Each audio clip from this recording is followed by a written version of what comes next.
It may not have a solid front axle, but it's also not a mall wagon. Essentially, Toyota turned the clock back and forward at the same time. The 2024 Land Cruiser comes in 1958 Land Cruiser and First Edition grades, with the base price for the 1958 model teased at the mid $50,000 range. Every Land Cruiser features a turbocharged 2.4-liter 4-cylinder hybrid powertrain that delivers 326 horsepower and 465 pound-feet of torque. All TLCs have full-time 4-wheel drive with lock-in center and rear differentials, a disconnecting front anti-roll bar, and 33-inch tires are also available. Toyota formally pulled the reps of the 2024 Land Cruiser in a rebirth that was hardly surprising considering the enduring catch it this nameplate enjoys across the world. Now off-road enthusiasts with sights set on backcountry travel will be able to hit the trail in a new Land Cruiser instead of waiting years for the price of a used high-mileage Land Cruiser to fall within reach. It is expected that Toyota would not walk away from this iconic vehicle. Instead, the automaker called a timeout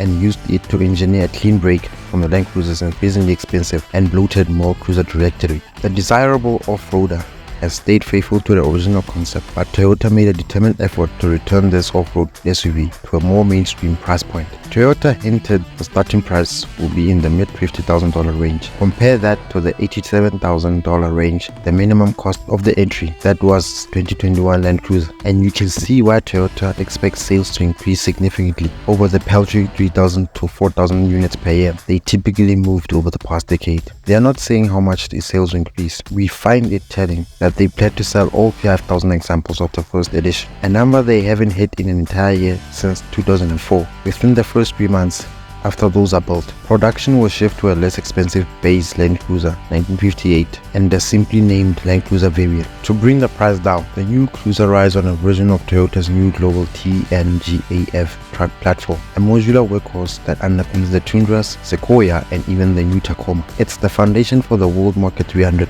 series Land Cruiser, and under another acronym it appears under the Lexus LX600 and the upcoming LX GX550. It also helps that the new model is strictly a 5-passenger machine, which saves cost by eliminating the need to engineer a third row, climate distribution ducting, passenger controls, and other accommodations. In the Toyota geek speak that Land Cruiser aficionados love, the new Land Cruiser is technically a 250C. It's not nearly as big as the pure 300 Lexus LX600, but it is newer than the 200 series cruiser that left the scene in 2021. All three of these share a 112.2-inch wheelbase, but the new TLC is nearly 7 inches shorter than the LX from nose to tail. Compared to the old 200, the new model shares an overall width of 78 inches, stands only 0.8 inches shorter, and is just 1.2 inches stubbier from front to back. That said, the differences appear huge in real life because the 2024 Land Cruiser has a narrower body, grille, and greenhouse with prominent fender flares that cover a comparatively broad track. It's clearly skinnier vehicle that looks like it has been modded to give it a tougher stance. Despite the narrower body, the accommodations feel more generous than the current 4Runner. Interior dimensions are not yet available, but the vehicle feels right-sized. That's because this smaller Land Cruiser is not as small as the current Toyota 4Runner, which still has a place to live in the hierarchy in its usual place below this new Land Cruiser. Toyota is mum about any new 4Runner specifics, except to say it's not going anywhere. I think the new 4Runner will slot in at a lower price point by using the Tacoma's part-time 4-wheel drive system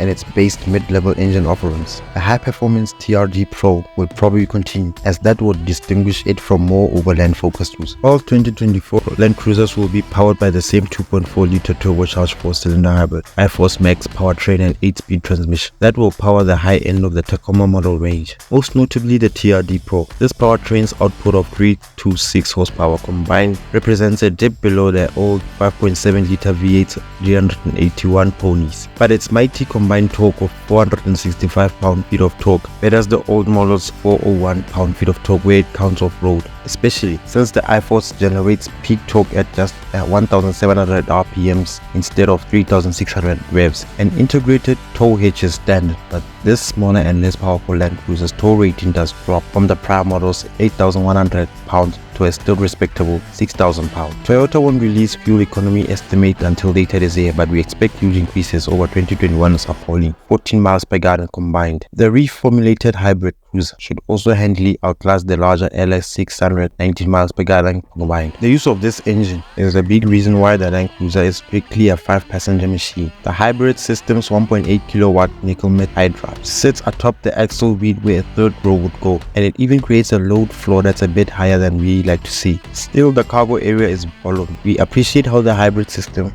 enables the fitment of a standard 2400 inverter and power delivery system. The 2024 Land Cruiser follows the same full-time 4-wheel drive blueprint as the Prime model. It has 2-speed transfer case with a Torsen center differential that allows constant all-wheel drive operation on dry pavement. The center differential automatically locks when the transfer case is shifted into a low range, or the driver can choose to lock it in a high range. All new Land Cruisers also have push-button lock differentials, a crawl control system, and a downhill assist control. The basic suspension is the same as before, even though the change to the TNGA-F structure did result in some detail alteration. This cruiser still rides on a dual control arm independent front suspension and a solid rear axle that's located by 4 trailing links and a pad hard rod. Simple twin tube dampers are used all around, but the so-called KDSS system of automatically disconnecting front and rear anti-roll bars is normal. The new Lexus GX 550 gets a new KDSS evolution of the concept, but the 2024 Land Cruiser in that name of cost containment. The 1958 base model is designed for those who won't go off-road very often, but it also has an appeal for those that will venture out and want to save money to spend on suspension and tire mods of their choosing. It has skinnier 245 70R 18 32-inch tires and fixed anti-roll bars. It also has manually adjustable cloth heated seats, a heated steering wheel, a smaller 8-inch touchscreen, a power liftgate. It does have heritage style round LED lights, which I find pretty cool. Step up to the Land Cruiser and the first edition models, and you get the 265 70R 18 33-inch tires with somewhat more aggressive tread, a disconnectable front anti-roll bar to improve articulation, and a multi-terrain select system that can optimize the traction control for various conditions in high range as well as low range. Both get the larger 12.3-inch touchscreen and a 10-speaker audio system, but the Land Cruiser trades around LED headlights for rectangular ones. The round ones come back on the first edition though, along with rock rails, a roof rack, a front skid plate, and more. If off-roading is not your thing and you'd rather roll on your 20s, the Land Cruiser Grade offers them as an option. Select first edition standard fare such as ventilated leather seats are available in a Land Cruiser premium package. I'm less suspicious of the new Land Cruiser now that I've looked